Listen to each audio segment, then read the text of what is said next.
President Akufo-Addo has called on the two largest political parties in the country, that's the NPP and NDC, to join hands to fight political vigilantism in the country, describing it as threatening to Ghana's peace and stability. Yeah, the president vowed to lay a bill that will completely dismantle political vigilantism in the country if the two parties do not propose an objective roadmap for the crackdown. President Akufo-Addo said violence has no place in Ghana. One major issue that dominated the political discourse in Ghana is vigilantism. This is due to the shooting incident that happened at Baoloshi Primary School during the Ayawaso West Wogom by-elections in Accra. And just on the heels of that was a Kumasi incident which claimed the life of one person and injuring the other.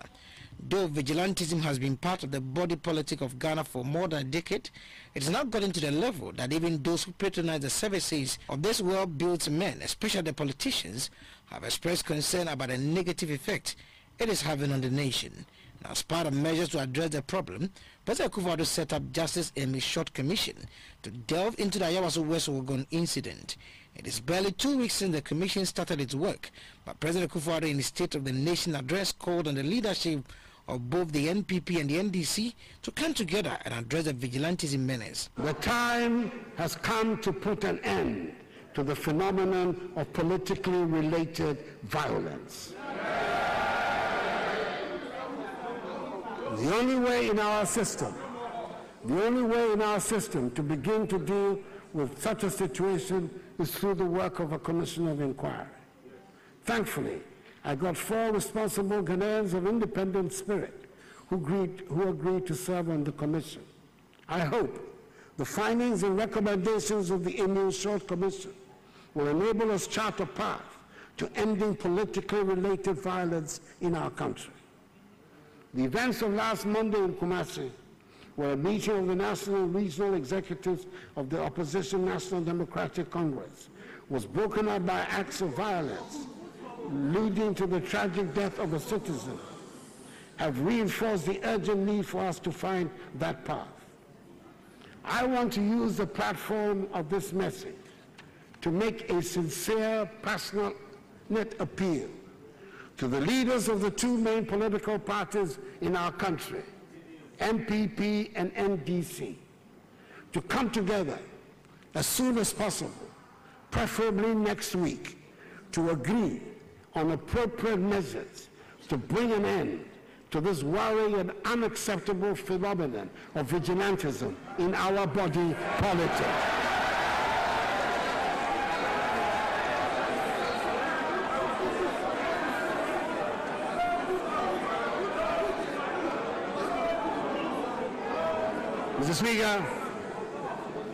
Mr. Speaker, I have asked the leadership of the NPP to extend an invitation to the leadership of the NDC for such a meeting. The security services of the country will be on standby to assist this meeting.